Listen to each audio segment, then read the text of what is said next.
আমি সরাসরি প্রশ্নে চলে আসি যে প্রফেসর ইউনূস, আপনি সাধারণত সাক্ষাৎকার দিতে চান না। অনেকে বলে থাকেন দেশি গণমাধ্যমে কথা বলতে আপনি স্বাচ্ছন্দ্য বোধ করেন না। এর কারণ হিসাবে কেউ কেউ বলেন আপনি প্রশ্নের মুখোমুখি হতে হয়তো পছন্দ করেন না, আবার কেউ কেউ বলেন কিছু না বলেও আপনি যে দুর্যোগের মধ্যে আছেন, বললে না জানি কি হতো। আপনার মন্তব্য একটু শুনতে চাই প্রফেসর ইউনূস। তুমি তো সবটা বলে ফেলেছো সমস্যাগুলোকে। কাজে এই হলো অবস্থাটা হলো, আমি বলছি দেশের কাউকে কিছু বলি এমন কথা তো নয়। বাইরে বিদেশেও যে সবাইকে যে সাদরে নিয়ে আসি তাও না, তাদেরকে অনেক শর্ত দিই আমার এই কথাগুলো ছাপানোর আগে আমাকে বলতে হবে, যাতে আবার এমন কোনো কথা শব্দ এমন থেকে না যে আমি আর বিপদের সম্মুখীন হবো। আমি শুধু বিপদ থেকে দূরে থাকার জন্য এটা করছি, কারণ আমি চারদিকে বিপদের মধ্যে আছি।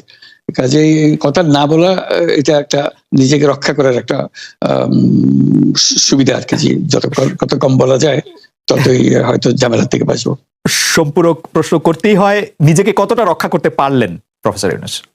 পারলাম না তো, এত তো খালি বাড়ছে। এখন তো বড় কঠিন অবস্থার মধ্যে পড়ে গেছি। কিছুদিন আগে হয়তো খবর পেয়েছে এই মাসের মধ্যেই যে 12 তারিখে যে ঘটনা ঘটলো, যে আমাদের অফিসের মধ্যে ঢুকে গেল লোকজন, ঢুকে বললো যে এটা আমরা এখন দখল করলাম, এখান থেকে আমরা চালাবো। এটা কি ধরনের আবদারের কথা?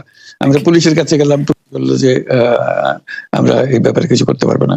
কাজে তারাও কিছু করলো না। তো আমরা যাবোটা কোথায়? পুলিশও কিছু করবে না, ওরাও জবর দখল করার জন্য ছুটে আসবে, আমাদের আইন কানুন কিছুই মানবে না। আর আমাদের একটা প্যানিক সৃষ্টি করলো আমাদের পুরো অফিসের মধ্যে যত লোকজন আছে, বিশেষ করে মহিলা সহকর্মী যারা আছে, তারা খুবই ভীত সন্ত্রস্ত হয়ে গেল যে কি কারবার, কি হলো এটা।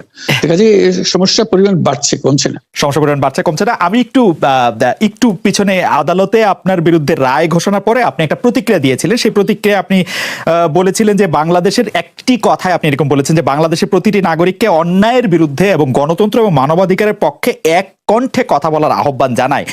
অনেকে এইটাকে দেখছেন হচ্ছে এরকম করে যে আপনি গণতন্ত্রের পক্ষে লড়াইয়ে সামিল হতে বলছেন। প্রশ্ন কেউ করছেন, প্রশ্ন উঠছে, আপনি কি এইসব মামলা মোকদ্দমা থেকে মুক্তি পেতে এই সরকারেরই পরিবর্তন চাইছেন? খালেদ, তুমি কি গণতন্ত্রের বিরুদ্ধে নাকি? হঠাৎ এটা নিয়ে তো গণতন্ত্রের কথা বললাম আমার জন্য। তুমি তো বলে আমিও তো, তুমি বলবো যে আমিও তো আছি, কাজে আমাকে পৃথকভাবে বলতে হচ্ছে কেন?